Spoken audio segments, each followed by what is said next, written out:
Okay, guys, I said I was going to do this on the TikToks, and I did it. I'm starting my own YouTube channel, and it's called The Playbook. Now, there is one other person I do want to bring on. I'm not sure when that's going to happen, but what I'll do is if you believe in this country and you think everything is fine right now, I'm going to show you this. Oop, is it glare on it? Yeah. And then if you're a Christian and you think everything is fine, I want you to go back and read this because it's not even close. So where I'm going to start is telling you about the Naked Communist. This is what I know very well. The person I want to bring in knows the Word, the Bible, and the Word very well. And we'd like to tie these together to basically explain to you this is why the nation is the way it is. This is, you can tell when we lost Christ in schools. It's very evident, this fork we take right there away from God just so easily, but you have to know where it comes from. And this started a little over 60 years ago. So let me back up. In the 1930s, there was an agent named W.Cleon Skousen who was assigned to went to work for the FBI. He was assigned to special agent, worked his way through it. After World War II, J. Edgar Hoover assigned W.Cleon Skousen. There's a lot of names, letters in their names back then. Maybe I need to do that.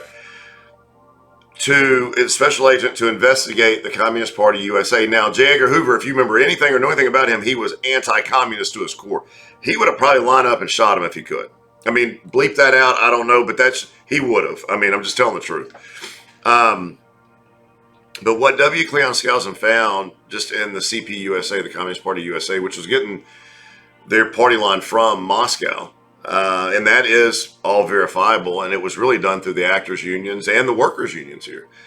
He was able to find out the 45 goals and the way that they were going to influence the West. Because the Communist Party in Russia knew one thing. They couldn't beat us. They couldn't invade us. They couldn't beat us head to head.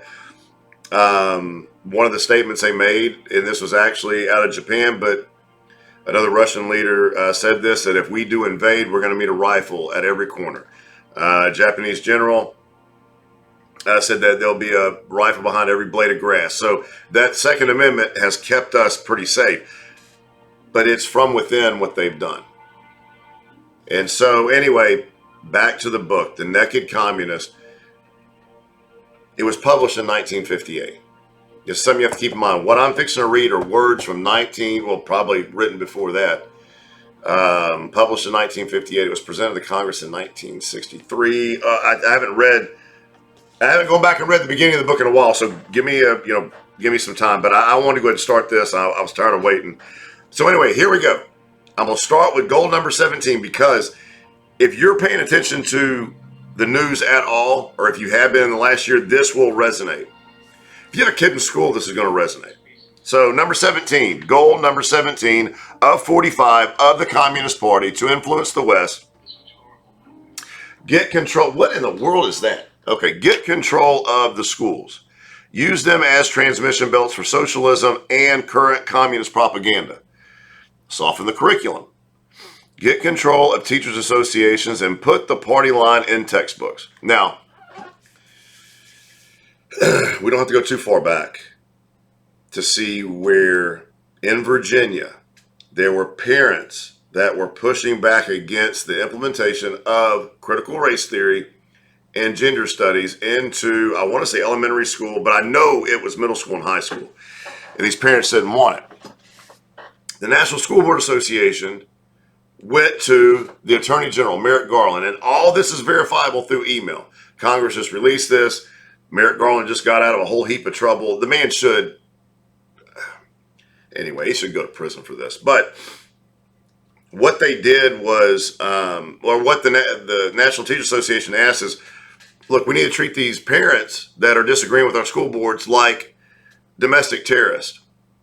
And also, they prompted Merrick Garland to use the Patriot Act, which just basically negates your Fourth Amendment rights on these parents because they are identified and we need to put them on a watch list.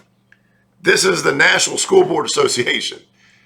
These are people that are appointed to jobs that make money off the taxpayers.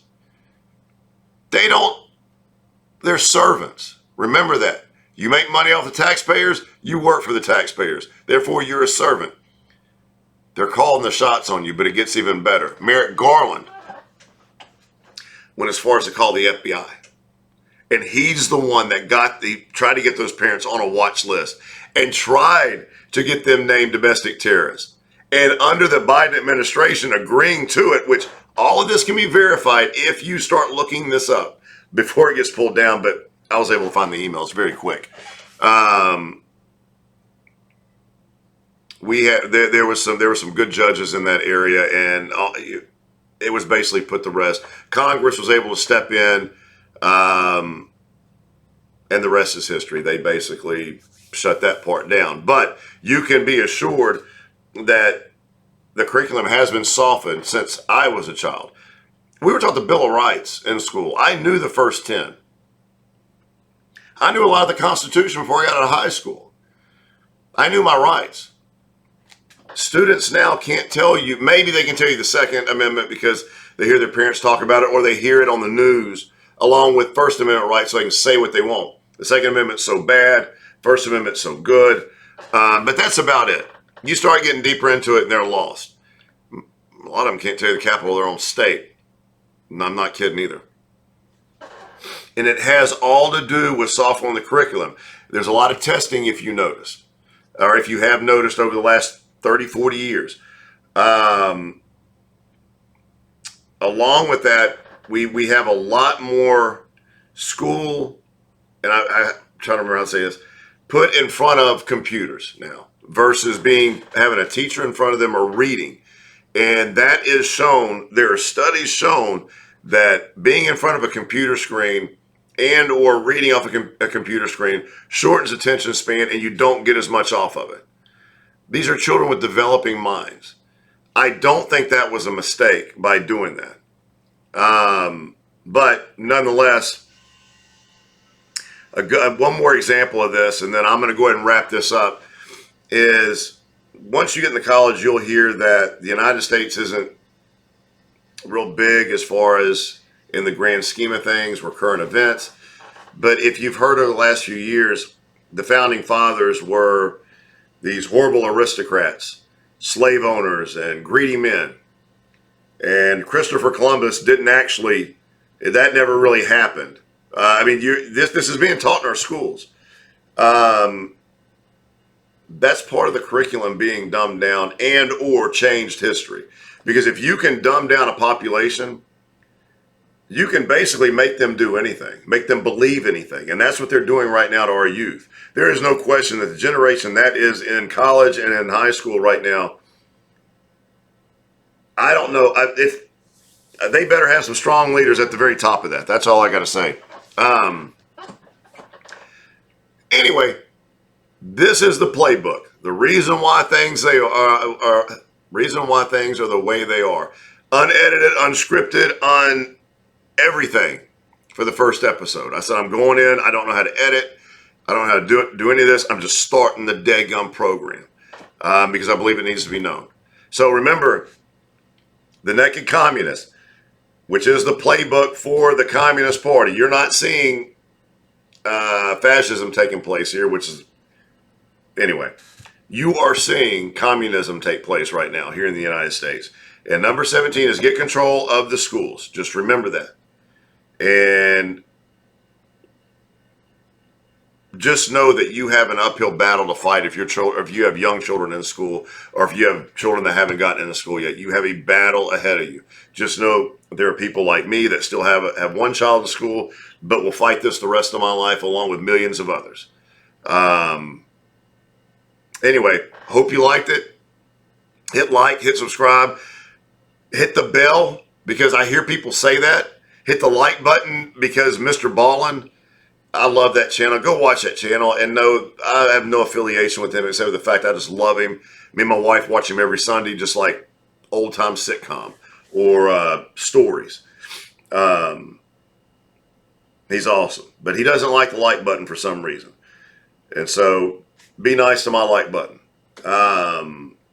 Anyway, thank you guys. I appreciate it. I know it's a little lengthy and wordy, and I promise I'll get better at it. But I hope you have a great day. Bye. Oh, now I got it. Bye.